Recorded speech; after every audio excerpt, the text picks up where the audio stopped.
So, I know what you're thinking. You thought I was gonna miss an upload then?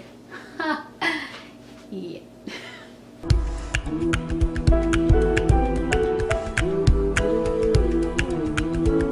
What's up? It's Drake. Welcome back to my channel.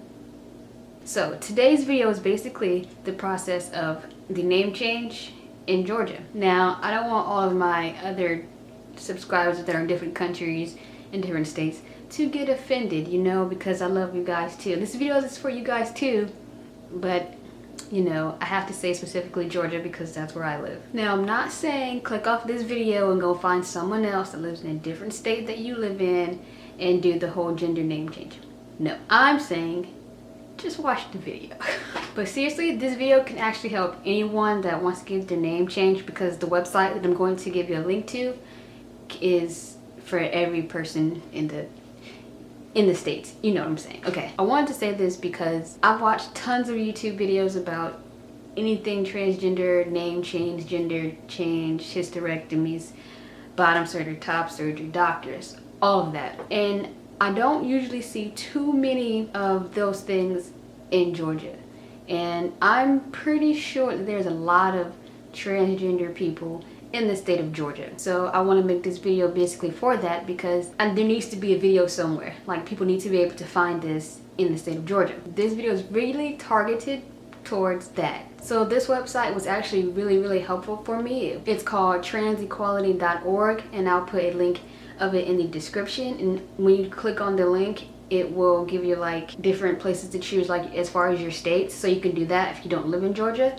But since I do, Georgia will pop up first. So I want to give like a quick briefing on how the name change process works in Georgia. But like I said, when you click on the link, you can read and go through it, you know, on your own. So basically what you're going to do is you need to get these certain papers to get your gender name change in Georgia. Now, there is no correct terminology for name change in Georgia. That's just what it is called. And what you do is, the first thing is you get the papers, and once you have like everything printed off, read very carefully on the website as to what you need to actually put your name on and what you don't put your name on, because if you do it incorrectly and you turn it in, it could cause a delay in anything that can happen towards getting your name changed. There is a fee in Georgia. It's like $200 or something like that.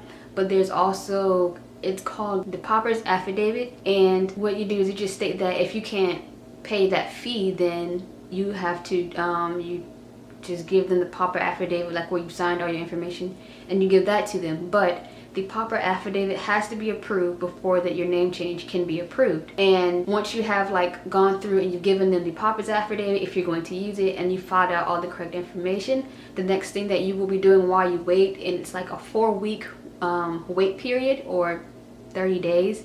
And that is because in the state of Georgia, you must publish your name change in a newspaper. It doesn't matter what newspaper, but you must do that so that they know you are not trying to defraud anyone. And the website does tell you that 4 weeks, that has to be in the newspaper like once every week, that it's usually the same amount of time that your 30 days as your waiting period for your name change. So it's not as if you have to wait for your name to be in the paper once for a week for 4 weeks and then you have to wait for 30 days. It's all the same amount of time, if I'm making sense.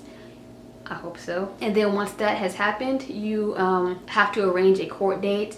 And once you have arranged a court date, you go up there and you stand before the judge. You have to give them like the final order paper, and you basically just like have your right hand up and you repeat what they say and make sure that you're not defrauding anyone, and that your age and what your name is currently and what your new name will be. And then the judge will approve, and then you get the stamp of approval, and then this is your name. Now, the next process to that is, in the state of Georgia, you go back to the superior clerk, and he or she will give you papers that you will need to mail out to certain places as far as getting those things changed. You can get copies of those things with the notary stamp. I believe they'll have them on there. And the first thing you want to get changed is your social security card, because that's like kind of like your ID number basically. And you just send that paper to them, and they'll send you a new social security card with your new name on it. And the next thing you want to do is get your birth certificate changed. And in the state of Georgia, you send it to somewhere in Atlanta. Like I said, the website has all the information on there. And I believe you pay like a $10 fee. And what they will do is they will give you a new birth certificate. I don't know, in some states they just give you your old birth certificate back with a paper saying it's been changed, but in Georgia it's a new birth certificate with your new name on it.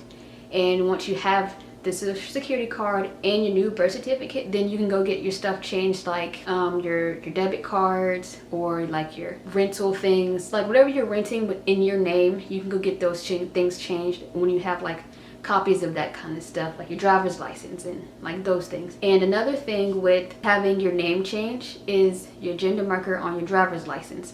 Unfortunately, I have not found out how this can work. In order to get your gender marker changed in the state of Georgia, you must have gone through gender reassignment surgery.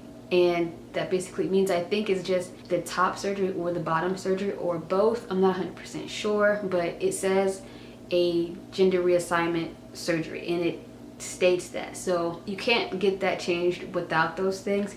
But there are other ways to do this. You don't have to necessarily get your license changed, but you can get other things changed if a court order is not needed necessarily. I don't believe I missed anything, but if I did, like I said, it's on the website, and I hope that everything I did say made some kind of sense, because I actually read the website like at least twice or maybe 3 times just to refresh my mind as far as making this video and knowing what I want to go through, because I'm going to be going through this process soon, and I kind of wanted to, you know, stay put together on everything that's going to be happening. I also want to add one last thing, and that is your income tax. Like as far as February, when most people get it, it is kind of late in the year, and some people would wait until after they get their income tax refund to then apply for their name change.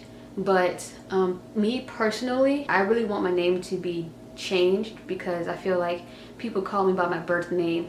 It's like it's throwing everything off, and it's like I answer to one name and then I answer to another name, but when I answer to my birth name, it like screams like dysphoria in my face, and it's just like like I need this, you know. Like I'm sure you understand how I feel when some people know that your new name and then people call you by your birth name, and it's like a bright light in your eye and you can't get it out, if that makes sense. But anyway, if you want to wait to get your name changed after you've had your refund, that's fine. But I want to let you know that if you do not wait and you try and get it done before you get your income tax refund, that to please stay on top of the government. And that is because I got this tidbit information from my mother, so thank you for that. And she basically said that just because they are the government does not mean that they talk to each other. So just because you give your new name change to the Social Security people who are supposed to contact the IRS, if I'm correct, doesn't mean that they will do it as fast as you want them to. And that could slow down your process for getting your income tax refund, or that could delay it. There's even a slight possibility that it could be canceled altogether. So I just wanted to throw that in. I'm really happy I didn't miss a video this week, and I hope you guys liked it, and I hope I didn't forget anything. Or if you have any questions about the link that I will give you guys, just let me know. So if you like this video, give it a thumbs up, and if you want to comment, you know you can, 1,000,000 words at the bottom. And if you want to subscribe, just hit that button, but only press it once, because if you press it twice, then you unsubscribe, and we don't want that. Okay, peace out. When I stop talking, it gets really quiet in here.